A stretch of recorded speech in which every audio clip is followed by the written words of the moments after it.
네, 집사님도 기도하고 장로님도 기도하고 오늘처럼 대학부가 기도하니까 좋네요. 네, 감사합니다. 우리 옆 사람하고 인사 나누실래요? 오늘 하나님 주신 새 힘을 얻으십시다. 네, 새 힘 얻게 생겼습니까? 네, 좀 진심으로 하나님 주신 새 힘을 좀 얻으십시다. 한번 축복 한번 해주세요. 네,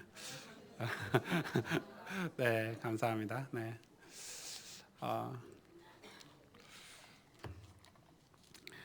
어, 제가 새 힘을 얻는 방법은 하나님께 좀 가까이 가는 방법입니다. 그래서 예배 시간에도 조금 앞자리로 가까이 오시면 새 힘을 조금 더 얻으실 수 있고, 네.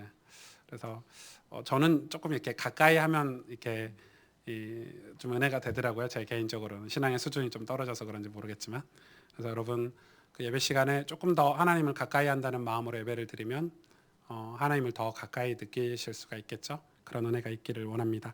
오늘 하나님 말씀은 창세기 26장입니다. 26장 1절에서 33절 조금 길지만 제가 대신 봉독해 드리겠습니다. 아브라함 때 첫 흉년이 들었더니 그 땅에 또 흉년이 들매 이삭이 그랄로 가서 블레셋 왕 아비멜렉에게 이르렀더니 여호와께서 이삭에게 나타나 이르시되 애굽으로 내려가지 말고 내가 내게 지시하는 땅에 거주하라. 이 땅에 거류하면 내가 너와 함께 있어 내게 복을 주고 내가 이 모든 땅을 너와 내 자손에게 주리라. 내가 내 아버지 아브라함에게 맹세한 것을 이루어 내 자손을 하늘의 별과 같이 번성하게 하며 이 모든 땅을 내 자손에게 주리니 내 자손으로 말미암아 천하 만민이 복을 받으리라. 이는 아브라함이 내 말을 순종하고 내 명령과 내 계명과 내 율례와 내 법도를 지켰음이라 하시니라. 이삭이 그랄에 거주하였더니 그곳 사람들이 그의 아내에 대하여 물으매 그가 말하기를 그는 내 누이라 하였으니 리브가는 보기에 아리따움으로 그곳 백성이 리브가로 말미암아 자기를 죽일까 하여 그는 내 아내라 하기를 두려워함이었더라. 이삭이 거기 오래 거주하였더니 이삭이 그 아내 리브가를 껴안은 것을 블레셋 왕 아비멜렉이 창으로 내다본지라. 이 아비멜렉이 이삭을 불러 이르되 그가 분명히 내 아내거늘 어찌 내 누이라 하였느냐. 이삭이 그에게 대답하되 내 생각에 그로 말미암아 내가 죽게 될까 두려워하였음이로라. 아비멜렉이 이르되 내가 어찌 우리에게 이렇게 행하였느냐. 백성 중 하나가 내 아내와 동침할 뻔하였도다. 내가 죄로 우리에게 입혔으리라. 아비멜렉이 이에 모든 백성에게 명하여 이르되 이 사람이나 그의 아내를 범하는 자는 죽이리라 하였더라. 이삭이 그 땅에서 농사하여 그 해에 100배나 얻었고 여호와께서 복을 주심으로 그 사람이 창대하고 왕성하여 마침내 거부가 되어 양과 소가 때를 이루고 종이 심이 많으므로 블레셋 사람이 그를 시기하여 그 아버지 아브라함 때에 그 아버지의 종들이 판 모든 우물을 막고 흙으로 메웠더라. 아비멜렉이 이삭에게 이르되 내가 우리보다 크게 강성한즉 우리를 떠나라. 이삭이 그곳을 떠나 그랄 골짜기에 장막을 치고 거기 거류하며 그 아버지 아브라함 때 팠던 우물들을 다시 팠으니 이는 아브라함이 죽은 후에 블레셋 사람이 그 우물들을 메웠음이라. 이삭이 그 우물들의 이름을 그의 아버지가 부르던 이름으로 불렀더라. 이삭의 종들이 골짜기를 파서 샘 근원을 얻었더니 그랄 목자들이 이삭의 목자와 다투어 이르되 그 물은 우리의 것이라 하매 이삭이 그 다툼으로 말미암아 그 우물 이름을 에색이라 하였으며 또 다른 우물을 팠더니 그들이 또 다툼으로 그 이름을 신나라 하였으며 이삭이 거기서 옮겨 다른 우물을 팠더니 그들이 다투지 아니하였으므로 그 이름을 르호봇이라 하여 이르되 이제는 여호와께서 우리를 위하여 넓게 하셨으니 이 땅에서 우리가 번성하리로다 하였더라. 이삭이 거기서부터 브엘세바로 올라갔더니 그 밤에 여호와께서 그에게 나타나 이르시되 나는 내 아버지 아브라함의 하나님이니 두려워하지 말라. 내 종 아브라함을 위하여 내가 너와 함께 있어 내게 복을 주어 내 자손이 번성하게 하리라 하신지라. 이삭이 그곳에 제단을 쌓고 여호와 이름을 부르며 거기 장막을 쳤더니 이삭의 종들이 거기서도 우물을 팠더라.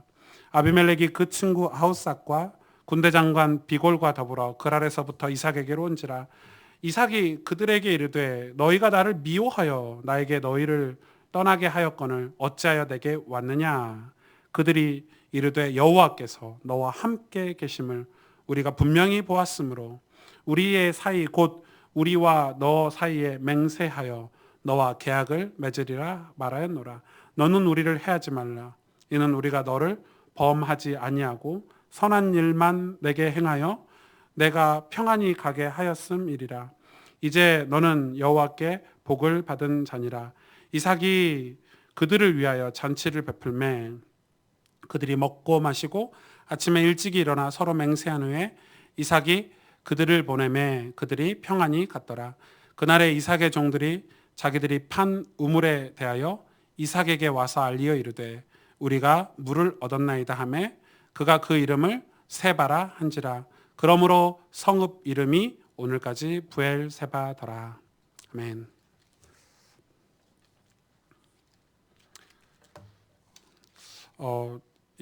지금 아브라함에서 이삭으로 넘어가는 오늘 이 말씀 중에 또 오늘 이 말씀은 약간 우물 사건이라고 하기도 하고 우물에 관련된 그런 사건이 벌어지는 말씀은 굉장히 좀 의미가 있습니다. 그래서 오늘 말씀은 여러분 좀 많이 집중해서 평상시보다 한 3배 정도 더 집중해서 말씀을 들으시면 좋을 것 같고 또 이번 한 주 동안에도 굉장히 많이 반복해서 말씀을 들으시고 이해하셔야 되는 아주 중요한 그런 말씀이고 왜냐하면 이거는 아브라함과 이삭의 그런 세대를 넘어가면서 하나님 주신 그런 사건들이기 때문에 아마 우리 이부 예배 드리는 우리 많은 대학 청년들에게 우리 젊은 우리 집사님들에게 젊은 세대에게 주시는 또 메시지이기도 합니다. 그래서 오늘 말씀을 조금 많이 집중해서 이해하려고 노력을 좀 해보시면 좋을 것 같고요.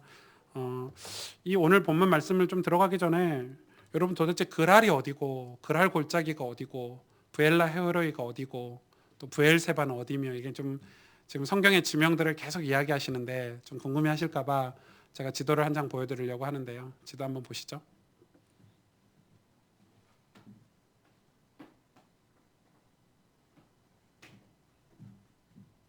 네, 여기가 가나안 땅입니다.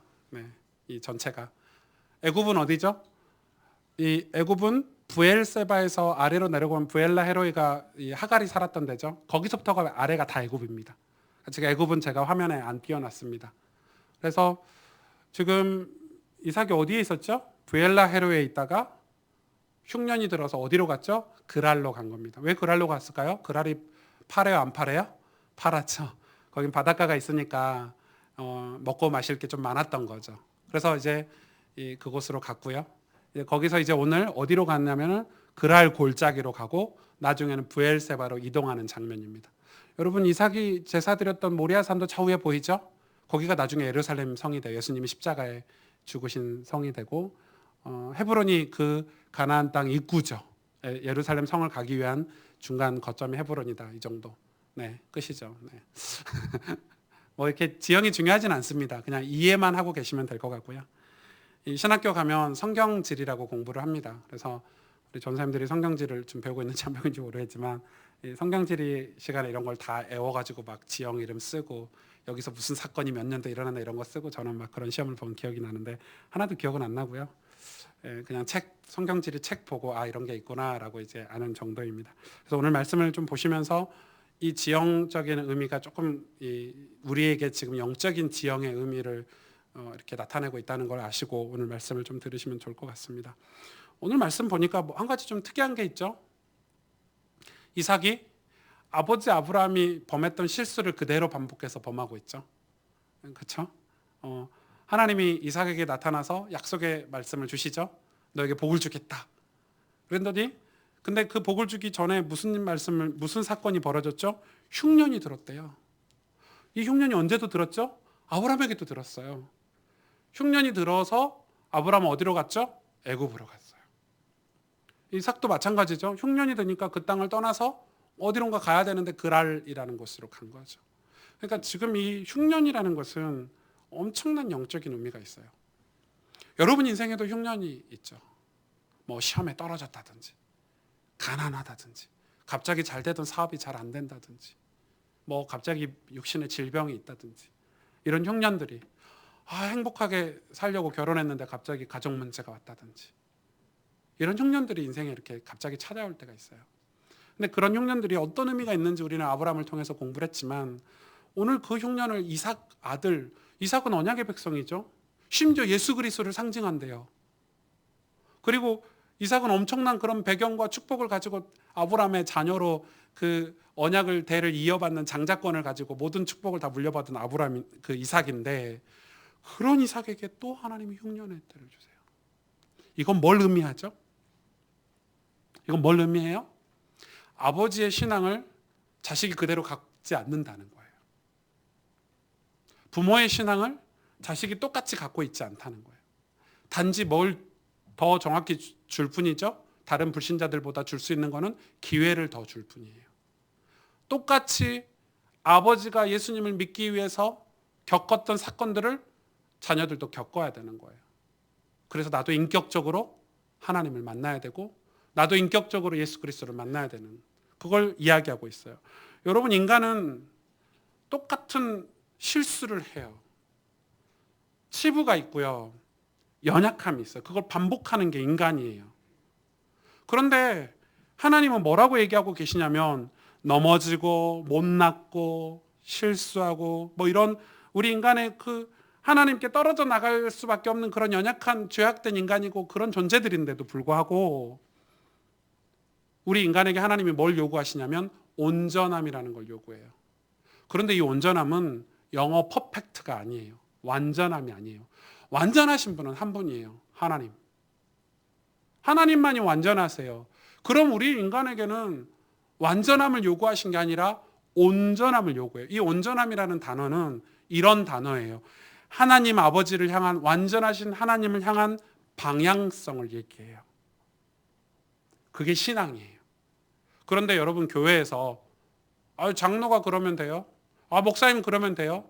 우리가 퍼펙트해야지, 우리가 완전해야지. 여러분 이걸 신학적으로 굉장히 구분하실 수 있어야 돼요.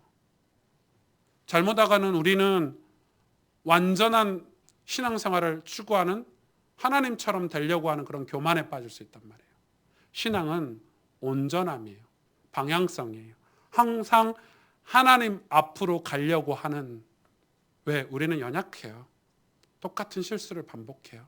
이삭도 아버지가 범한 실수를 그대로 반복했어요. 오늘. 그럼 우리가 맨날 실수하고 살아야 되냐? 그럴 수밖에 없는 인간이에요. 그럴 수밖에 없는 연약한 인간이에요. 어제 그 되게 유명한 배우, 전 그 배우를 진짜 많이 봤거든요. 영화에 진짜 많이 나왔단 말이죠. 새벽에 그냥 자살했어요. 그것도 내일 공연이 있고 전날 스태프들과 공연 잘해보자 하고 식사 자리를 하고 다음 달에 좋은 영화를 찍어서 이제 8월 달에 개봉하는 아주 유명한 연기파 배우인데 제가 이 배우를 왜 이렇게 좋게 봤냐면요. 그 토크쇼 같은데 어디에 나왔는지 기억은 안 나는데 그런 대화하는 그 프로그램에 나와서 이 배우가 전미선 씨가 하는 얘기가 그 남편과 러브 스토리를 얘기하더라고요. 자기가 탑스타 때 주연 배우 할 때 결혼을 했는데 그 촬영장에 촬영 감독하고 결혼을 했다는 거예요. 여러분 그러기 쉽지 않아요.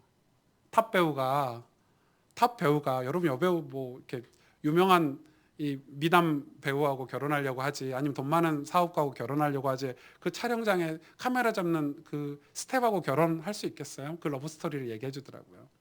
그 카메라 잡은 친구가 좋아했는지 가서 이렇게 물었대요. 그 전미선 씨에게 저 좋은 신부감 좀 소개해 주세요. 이렇게 물었대요. 그랬더니 그 전미선 씨가 당신 너무 뚱뚱해가지고 소개 못 해주겠다고 가서 살 빼오면 소개시켜 주겠다고.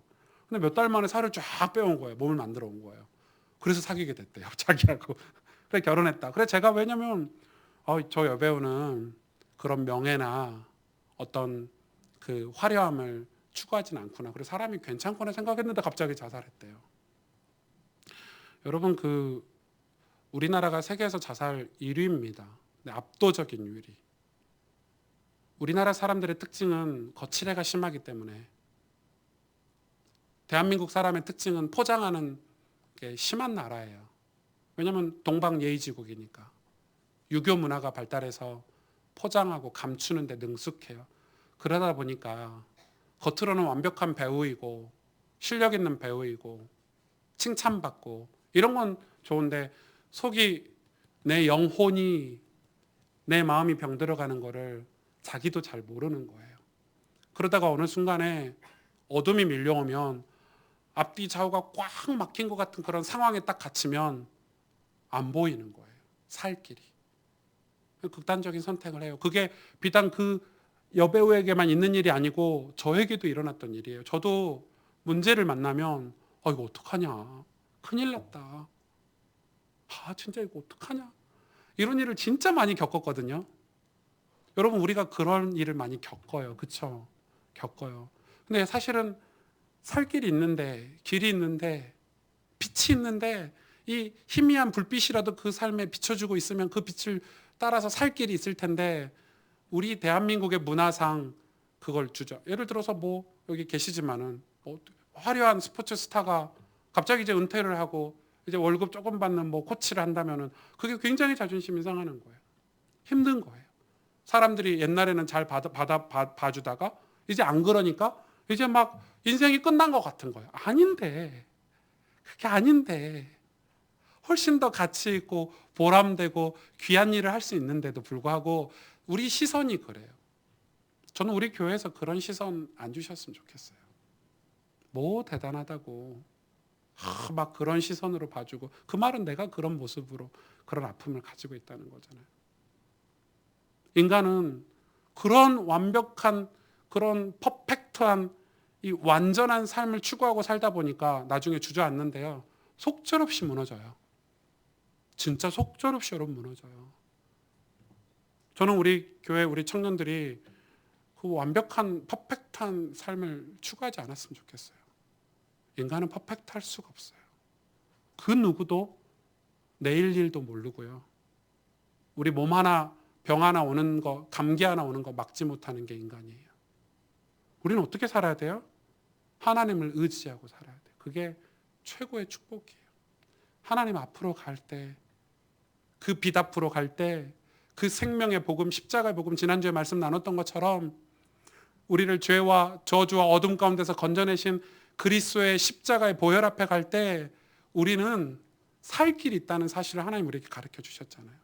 여러분, 성경을 보면 우리의 내세가 있다는 것도 성경이 말해주고 있고, 우리가 어디서 왔다는 것도 성경이 말해주고 있고, 우리가 왜 이렇게 고통스럽게 사는지, 죄 때문에 산다는 것도 성경이 말해주고 있고, 그 죄를 통하여서 우리를 괴롭히는 영적인 존재가 있다는 사실도 성경이 말해주고 있고, 거기서 하나님이 우리를 사랑하시고 우리를 구원하시기 위해서 공의로우신 하나님이 진리로 이 땅에 오신 예수 그리스도를 성경에서 말해주고 있잖아요.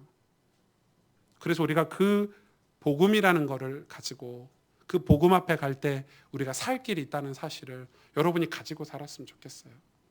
여러분 인생에 코너에 몰릴 때, 여러분 인생에 굉장히 어려움에 몰릴 때 이 복음이라는 이 엄청난 축복을 여러분 기억하고 살았으면 좋겠어요. 그래서 우리의 모든 사역은 복음 사역이 돼야 돼요. 우리의 모든 사역은 복음이 우선이 돼야 돼요.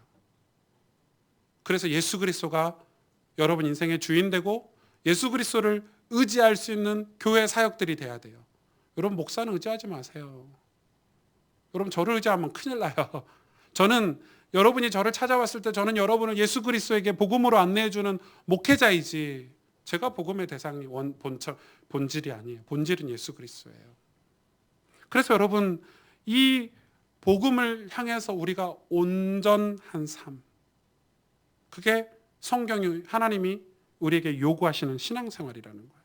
그러니까 지금 이삭에게 흉년을 주시고 그 완벽한 이삭에게 퍼펙트할 수밖에 없는 이삭에게 갑자기 이삭이 억장이 무너지는 사건을 주시는 거예요. 놀랍게도 아버지를 원망하고 아버지의 상처를 가지고 있었던 이삭, 그래서 부엘라 헤로에 살았던 이삭에게 아버지가 겪었던 똑같은 일을 겪게 하잖아요. 자기 아내 리브가를 누이라고 하는 사건 똑같이 벌어지죠. 다행인 것은, 진짜 조금 다행인 것은 아버지처럼 완전히 실수하지 않게 하나님이 보호하시죠. 조금 달라요. 왜? 이미 한번 겪었던 사건이기 때문에 이삭이 그 사건을 겪으면서 아버지에 대한 용서도 됐을 것 같고, 그죠? 나도 아버지가 왜 그렇게 했는지 이해도 됐을 것 같고, 그리고 나도 연약하구나, 나도 연약한 존재구나 라고 깨달았을 것 같아요. 그러면서 오늘 본문을 조금 살펴볼까요? 오늘 본문 12절부터 볼게요. 12절에 보니까 뭐라고 기록해 있죠?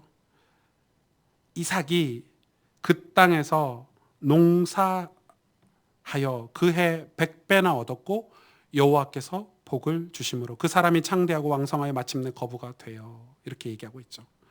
지금 어떤 상황이에요? 이 그랄이라는 곳에 갔는데 거기에 블레셋 왕 아비멜렉이 있죠. 이 아비멜렉은 아브람 때도 아비멜렉을 만났죠. 그 아비멜렉의 자녀예요. 그러니까 뭐 정확히 자녀인지 다른 사람이 왕이 됐는지 모르겠지만 그 그랄의 왕 이름이 아비멜렉인 거예요. 그냥 사람이 바뀌고. 그러니까 지금 이 다른 아비멜렉이죠. 그 다른 아비멜렉과 이제 자기 아내 때문에 이제 이렇게 문제가 오고 가고 하면서 이제 그랄 땅에 거주해서 오랫동안 살게 된 거예요. 허락을 받고. 그런데 거기서 오늘 이삭이 그 땅에서 뭐 했다고 기록되어 있죠? 농사했대요. 이삭이 농사하는 사람 아니잖아요. 이삭은 뭐 하는 사람이죠? 목동이죠. 양을 치는 사람이에요. 낙타를 치고. 그래서 목동이 지금 농사를 했다는 말은 거기에 오랫동안 이제 거주하기 시작했다는 거죠. 그런데 이 농사하여 하고 그해 100배나 얻었고 이 단어를 보니까 조금 우리가 해석할 필요가 있겠다 싶었어요. 이 농사하다는 단어는 우리가 생각하는 농사라는 건 의역한 거고 원래 정확한 뜻은 히브리어로 자라인데 자라라는 뜻이 뭐냐면 씨를 뿌리다는 거예요. 그러니까 지금 농사하다는 농사로 하나로 묶은 게 아니라 씨를 뿌린 거예요. 씨를 뿌려서 그 해에 100배나 얻었고 여기서 얻었고가 뭐죠? 얻었고가 마차라는 히브리어인데 거두다. 거두다는 뜻, 추수하다 이런 뜻이에요. 그 말은 씨를 뿌리고 100배나 추수했다 이런 뜻인데 여기서 100배는 숫자 100이 아니에요. 여기서 100배는 많다라는 히브리어 뜻이에요. 그래서 100이라는 단어가 그 당시에 그 민족들에게 부족 국가에서 많다라는 뜻으로 예를 들어 뭐 일본에 800만 귀신 이러면 일본어로 800만이 800만의 숫자가 아니래요. 아주 많다라는 뜻의 단어를 그렇게 우리식으로 표현을 한 거예요. 그런 것처럼 그러면 보세요. 그 땅에서 추수를 씨앗을 뿌리고 그 해에 100배나 많은 이 열매를 얻었다는 걸 지금 썼는데 그 뒤에 뭐라고 기록되어 있죠? 여호와께서 복을 주심으로. 이 말은 농사를 지어본 사람은 알고 있어요. 농부가 씨를 뿌리고요. 열매를 맺기 위해서 얼마나 많은 수고를 하는 줄 아세요?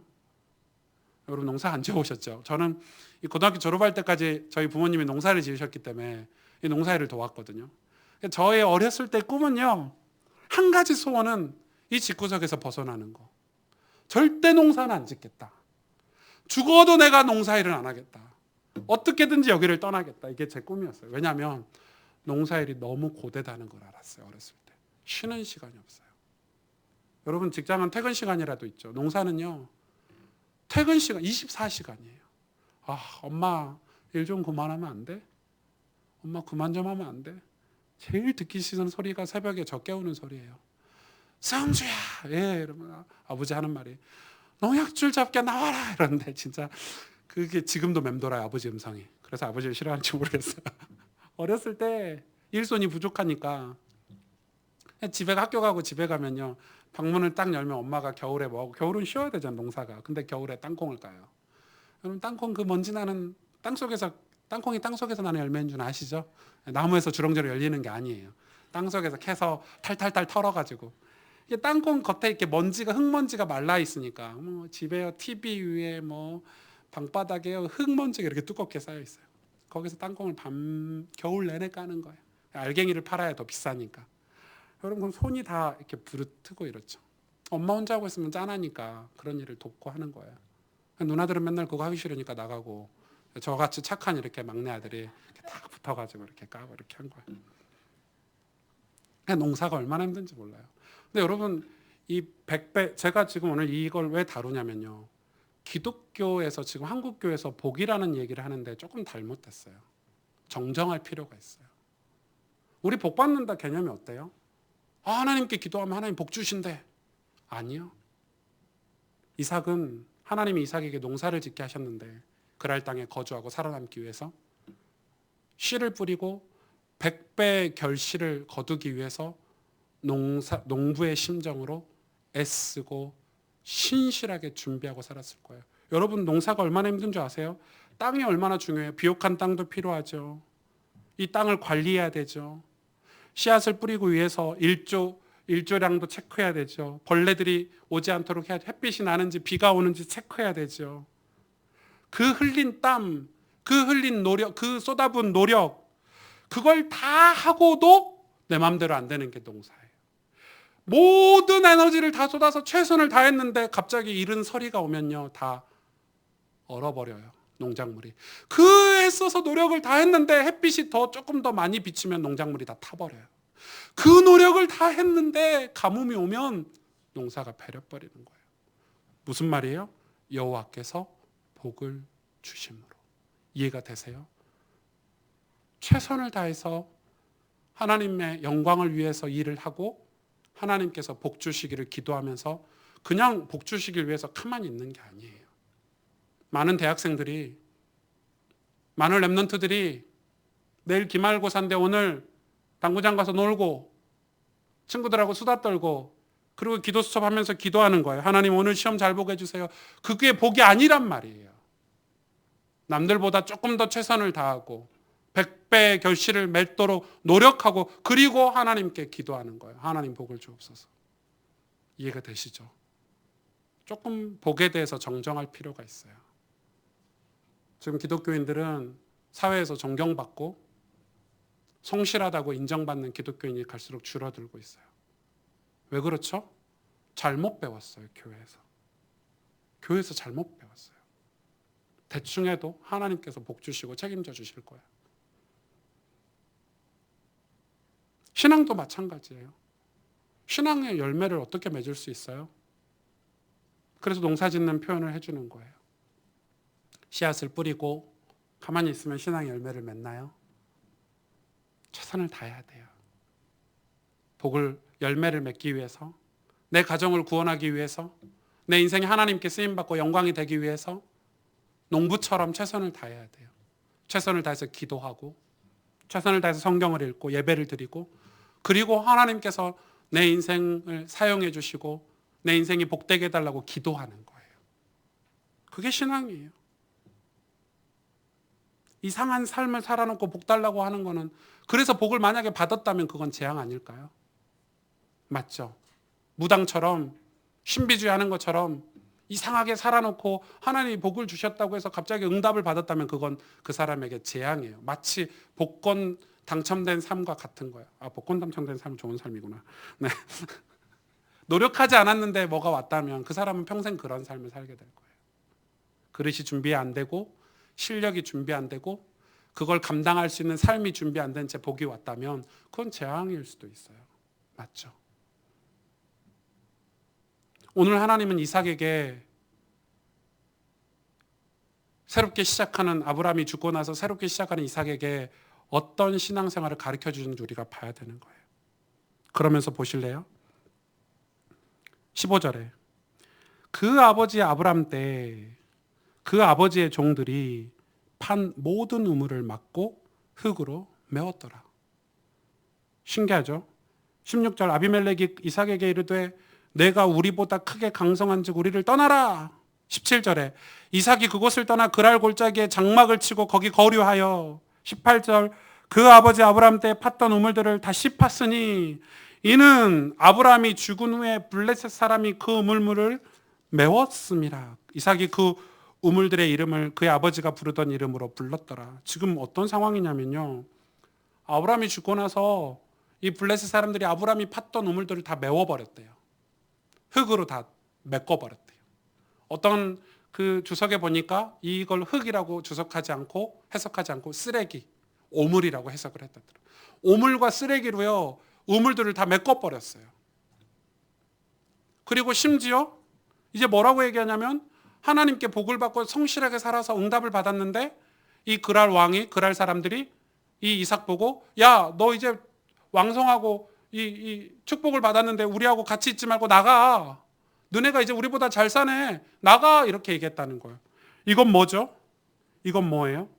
하나님의 백성이, 하나님의 사람들이 신앙생활을 하기 시작하면 세상 사람들이 이렇게 경계하고 질투하고 시기한다는 거예요.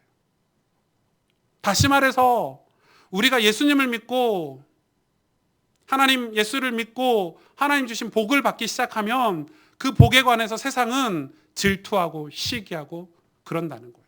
그래서 여러분 신앙생활 처음 시작했을 때요, 우리가 막 은혜를 받으면요, 세상 사람들과 굉장히 많은 갈등이 생겨요. 왜요? 달라요.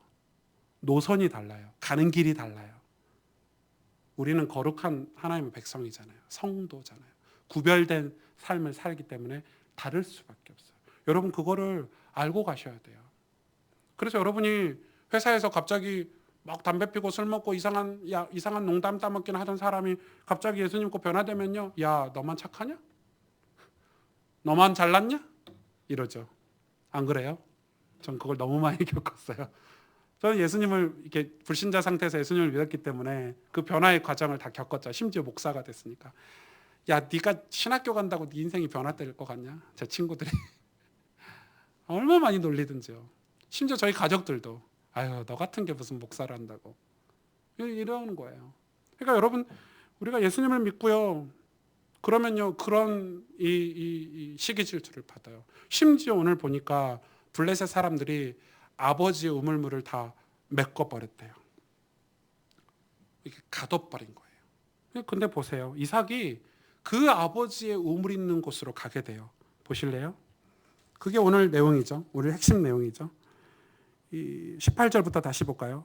그 아버지 아브람 때 팠던 우물들을 다시 팠으니 이는 아브람이 죽은 후에 블레셋 사람이 그 우물들을 메웠습니다.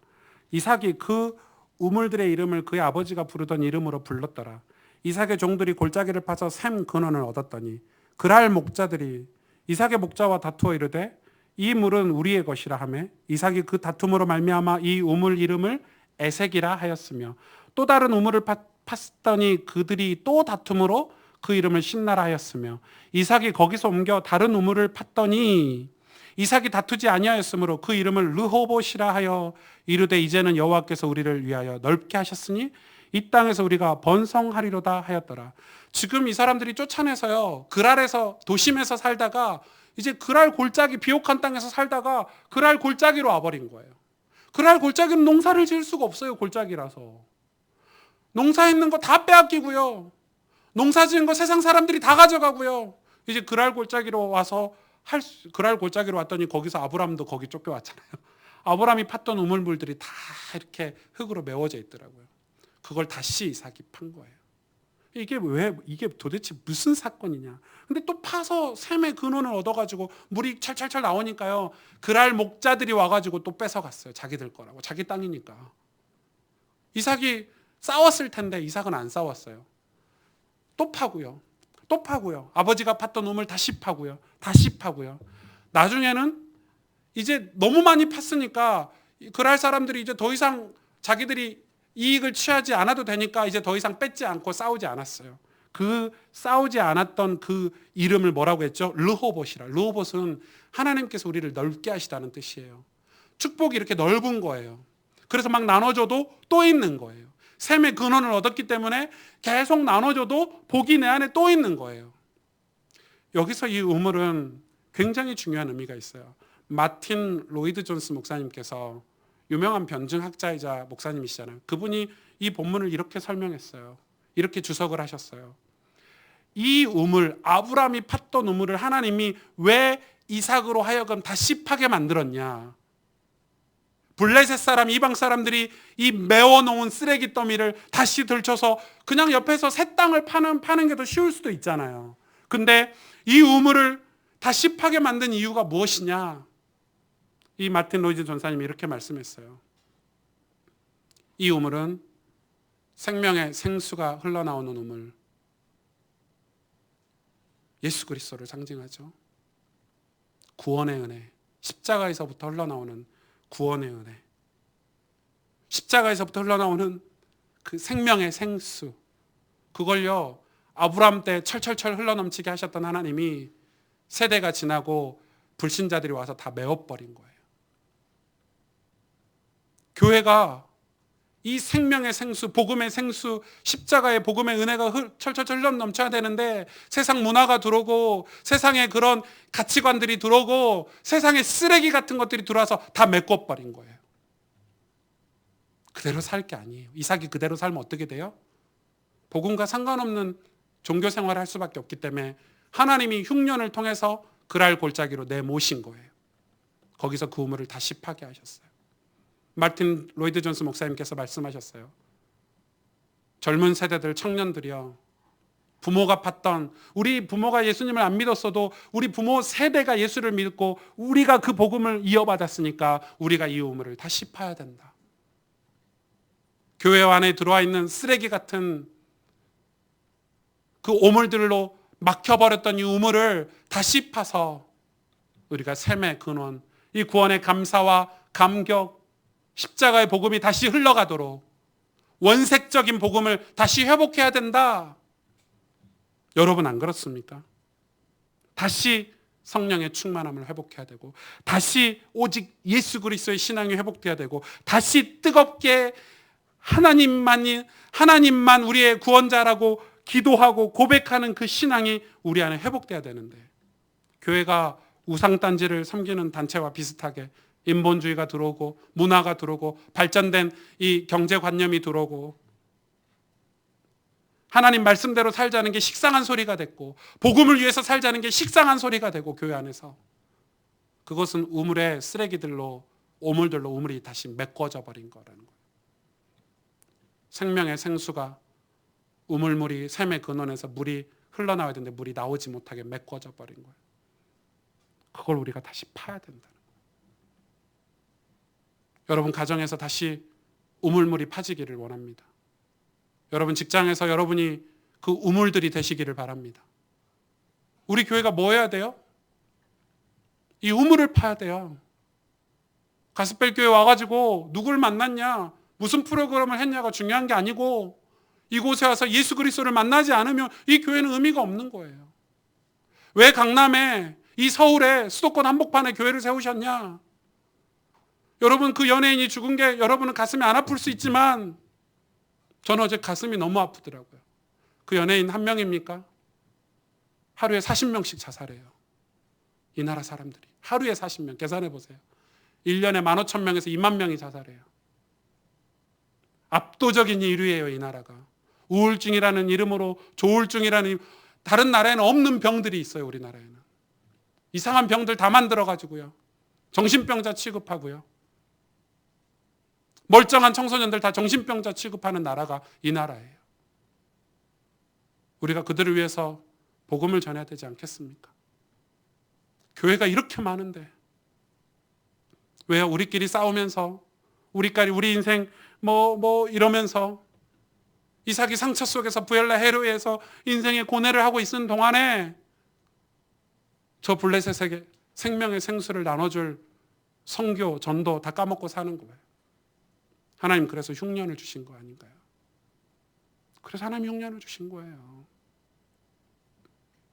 다시 우리는 우물을 파야 돼요.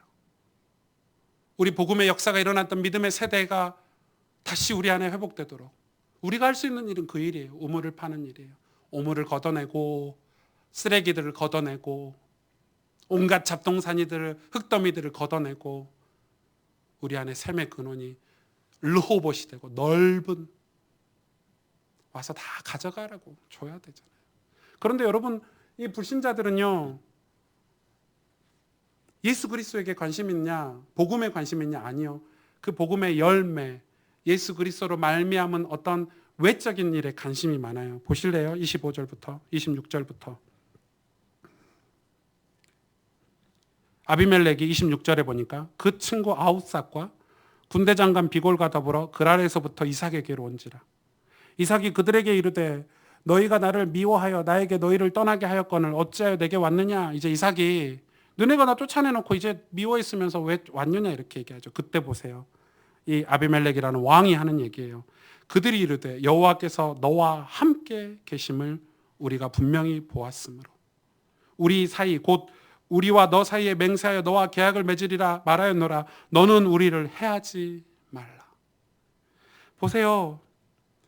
이 그랄 골짜기까지 쫓겨와서요, 샘의 근원을 얻고 나니까 이제 이 왕들이 세상에 찾아왔잖아요. 그래서 뭐라고 얘기해요? 하나님께서 분명히 너와 함께 계시는 것을 보았도다. 기독교인이 세상에서 하나님의 영광을 회복할 수 있는 길은 우리가 세상 사람들처럼 명예를 갖추고 우리가 세상 사람들처럼 돈을 많이 벌어서 기업을 하고 교회 안에 부자들이 많고 똑똑한 사람들이 많아서가 아니라 생명의 복음을 전해줄 수 있는 샘의 근원을 소유할 때 저들이 우리에게 온다는 거예요. 아시겠습니까? 청년들, 대학생들 아시겠습니까? 저들이 원하는 것은 명예가 아니에요. 돈인 것 같지만 돈이 아니에요. 실력인 것 같지만 실력이 아니에요. 실력, 돈 이런 거는 인생이 끝나면 다 같이 끝나요. 어제 죽은 그 유명한 배우가 돈이 없었겠습니까? 명예가 없었겠습니까? 친구들이 없었겠습니까?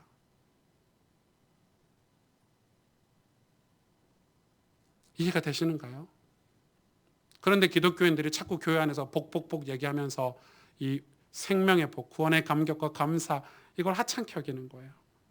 아, 그런 거 말고 식상한 소리 하지 마. 오직 예수 같은 소리 하지 마. 예수님 믿으면 구원받고 천국 간다는 그런 식상한 소리 좀 하지 마. 다시 말씀으로, 다시 십자가 앞으로, 다시 복음 앞으로 그런 식상한 얘기 좀 하지 마. 요즘 시대가 어느 시대인데 전문성을 준비해야 되고 실력을 갖춰야 되지. 맞는 말이에요. 실력 갖춰야 되죠. 이삭처럼 농사꾼이 돼야 되죠. 그러나 저 사람들이 우리에게 와서 하나님이 너와 함께 하신 것을 분명히 보았도다 하고 진짜 도움을 교회와 크리스찬들에게, 그리스도인들에게 와서 도움의 손길을 구할 때는 우리가 복음의 확신, 생명의 근원을 가졌을 때 예수 그리스도로 말미암아 우리가 감격하고 감사하고 기뻐하고 오직 예수님만이 나의 구원자이시며 나의 왕이시며 나의 주인이다라고 고백하며 살 때 우리가 생명의 원천이 될 수 있다는 거예요. 이삭을 보세요. 이삭이 드디어 어떤 일이 벌어지냐면 23절부터 보세요. 이삭이 거기서부터 어디로 옮겨갔죠? 브엘세바로 옮겨갔더니, 이 브엘세바는 그랄 골짜기에서 이 그랄에서 더 비옥한 땅이 아니라 반대로 척박한 땅이죠. 하나님이 약속하신 가나안과 가까운 땅이에요. 브엘세바로 올라갔더니 그 밤에 여호와께서 그에게 나타나 이르시되 나는 내 아버지 아브라함의 하나님이니 두려워하지 말라. 내 종 아브라함을 위하여 내가 너와 함께 있어 내게 복을 주어 내 자손이 번성하게 하리라 하신지라. 왜요? 그랄에서 멀어지니까 두렵겠죠. 농사 짓다가 농사도 못 짓고 점점 그때 보세요. 25절 같이 읽겠습니다. 이삭이 그곳에 제단을 쌓고 여호와의 이름을 부르며 거기 장막을 쳤더니 이삭의 종들이 거기서도 우물을 팠더라. 아멘. 이삭이 처음으로 제단을 드리는 거예요. 어디서요? 브엘사바에서. 이삭은 그동안 제단을 안 드렸어요. 그동안 이삭은 하나님께 예배하지 않았어요. 하나님의 음성을 듣고 말씀을 들었지만 직접 제단을 쌓고 여호와의 이름을 부르고 간구한 거는 지금 처음이에요.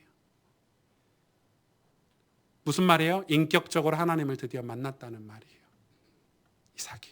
이것 때문에 이렇게 제단을 쌓고 나서 아비멜렉이 브엘세바까지 찾아오는 거예요. 하나님이 너와 함께 하시는 걸 내가 보았다. 하나님이 분명히 너와 함께 하신 걸 내가 보았다.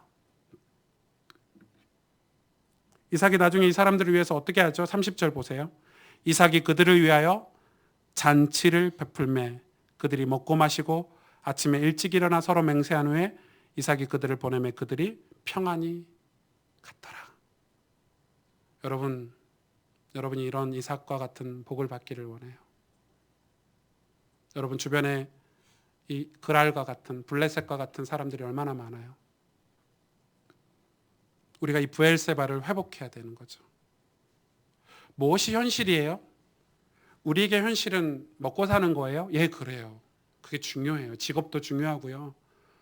그래서 이제 유대인들은 어린 아이들에게 가르칠 때 먹고 사는 직업을 우선적으로 가지라고 말해줘요. 우리나라는 반대죠. 조금만 재능이 있으면 그거 하라고 시키죠. 애들이 공부도 안 하고 그거 하다가 나중에 먹고 사는 것도 어려워지고, 우리나라는 공무원 대기자만 수백만 명이라는데 유대인들은 먹고 사는 걸 갖고 네 재능은 하나님 여호와를 위해서 헌신하라는 거예요. 그게 유대인의 이 교육 정책이에요. 우리나라는 조금 그거 따라가려면 멀었죠. 그래서 저는 우리의 현실은 사실은 신앙이 돼야 돼요. 우리의 현실은 이 영적인 일이 돼야 돼요. 그러니까 지금 하나님이 복을 주시고 하나님이 이삭의 종들에게 어디서든지 우물을 파면 물이 나오도록 하게 하신 것은 하나님이시란 말이에요. 우리는 그런 두려움이 있는 거예요. 애굽으로 가야 될 것 같고 그랄로 가야 될 것 같고. 아니요. 우리가 진짜 영적인 우물을 가지고 있다면 우린 무슨 일을 해도 최선을 다해서 할 수 있고 거기서 어디서든지 간에 우리가 이 복음을 전할 수 있는 신실한 제자로 살 수 있어요. 그런데 우리는 교회는 자꾸 국회의원이 되라, 뭐가 되라 거기에 사로잡혀 있다니까요. 지금 복음에 사로잡혀야 되는데 하나님의 영광에 사로잡혀야 되는데 하나님이 주시는 축복된 인생에 사로잡혀야 세상에서도 성공할 수 있을 텐데 반대로 세상 사람들이 말하는 것에 사로잡혀서 사는 거예요. 그래서 하나님이 당신의 백성들에게 흉년으로 인생을 인도하시는 거예요. 아닙니까?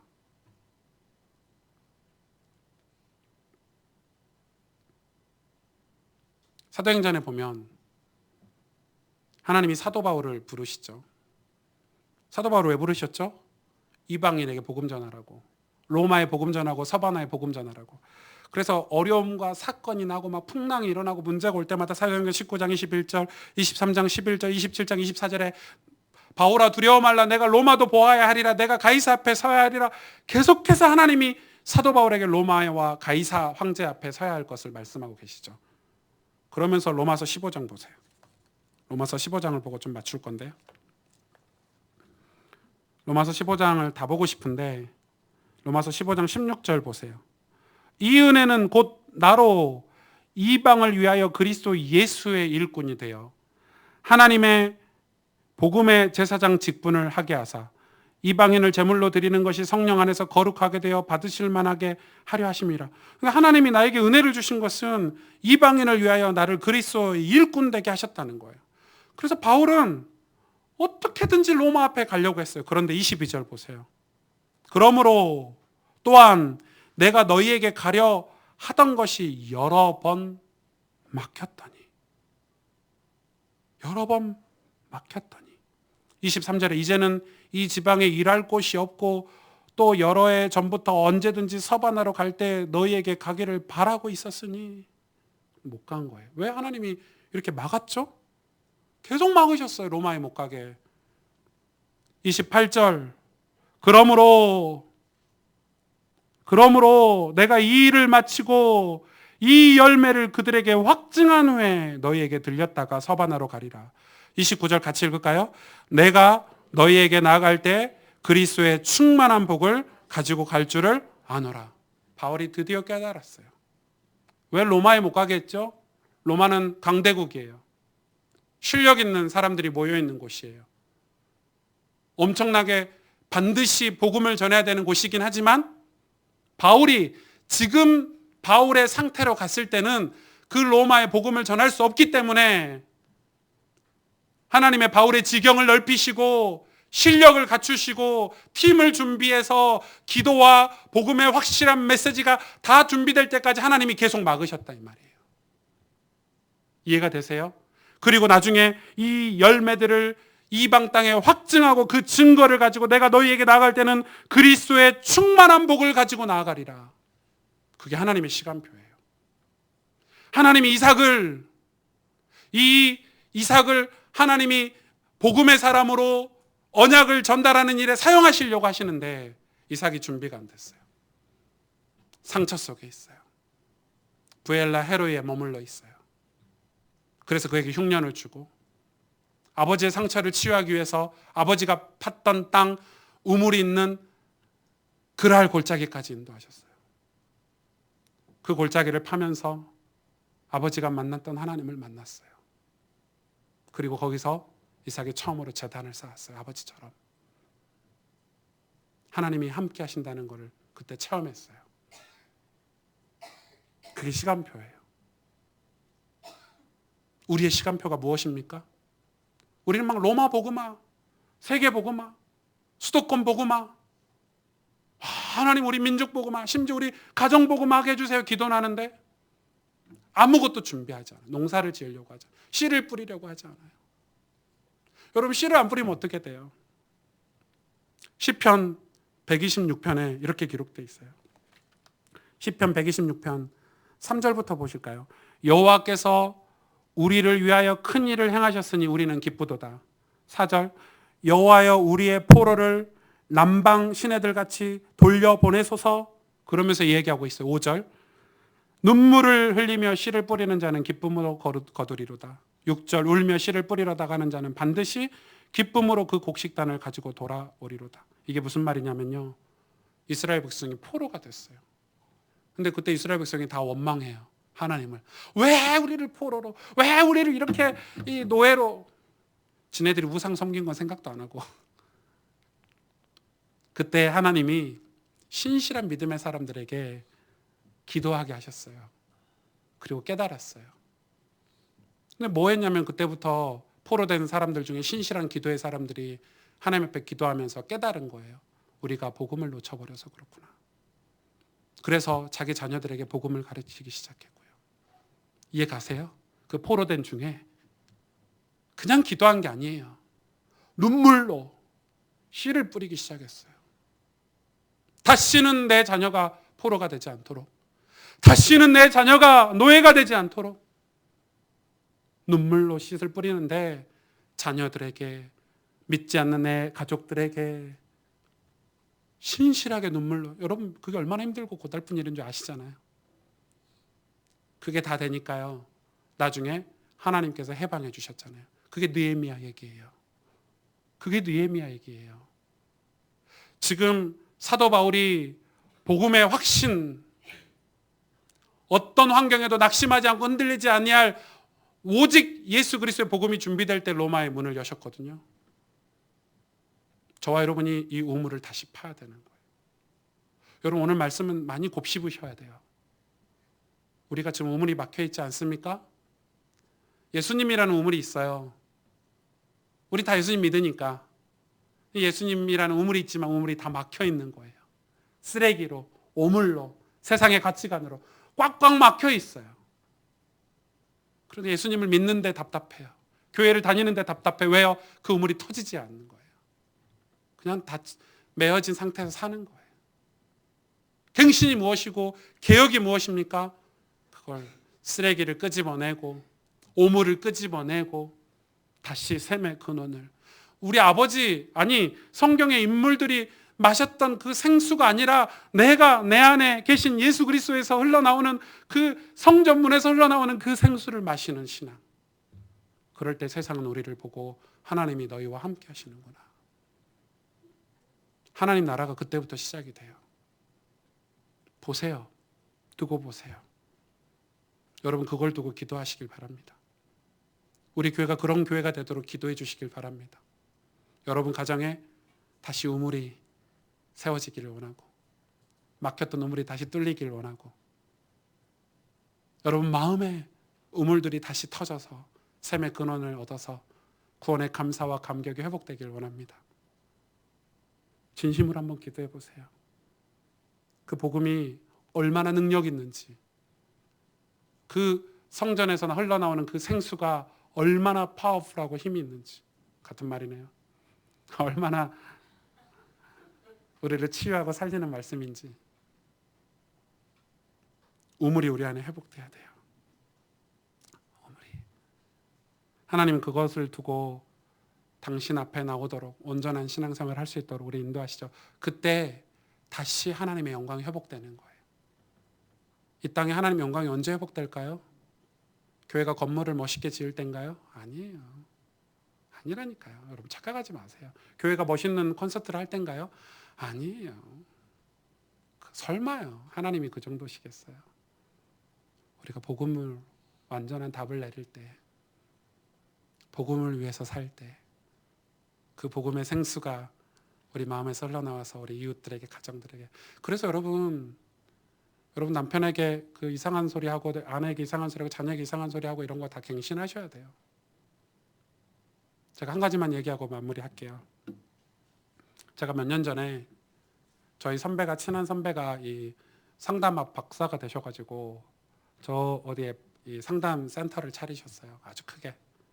근데 그 선배가 저한테 자꾸 저 이제 친한 선배예요. 제 고신대 선배라서 목사 너 검사 좀 맡아라 이러는 거예요. 기분 되게 나쁘더라고요. 목사인데 무슨 검사를 맡아 이러는. 제가 검사 맡으라. 이제 아니라고 너 검사 맡더라. 근데 검사 비용이 엄청 비싸요. 막 60만 70만 한데 내가 50% DC 해줄게 말하면서 거의 공짜로 받았거든요. 결국 어떻게 받았어요. 저 이제 아무도 모르게 혼자 받았죠. 창피하니까. 그냥 4시간 정도 막 뭐 검사하고 막 쓰고 막 받고 그랬는데 검사 받는 동안에도 제 마음이 절대 나는 완벽해. 왜? 나는 착하니까. 나는 목사니까. 내가 뭐 이렇게 했는데 검사하고 검사 결과 나오는 거 갖고 대화를 하잖아요. 박사님하고. 기절하신 줄 알았어요. 제가 솔직하게 좀 이야기할게요. 제가 집에 와서 하는 행동들이 저는 무의식적으로 하는 행동들을 그 검사 결과지에 다 드러나 있더라고요. 목사 너 집에 가서 말 안 하네? 집에 가서 욱하네? 말 함부로 하네? 이런 게 다 기록돼 있어요. 검사지에 쫙 나와 있어요.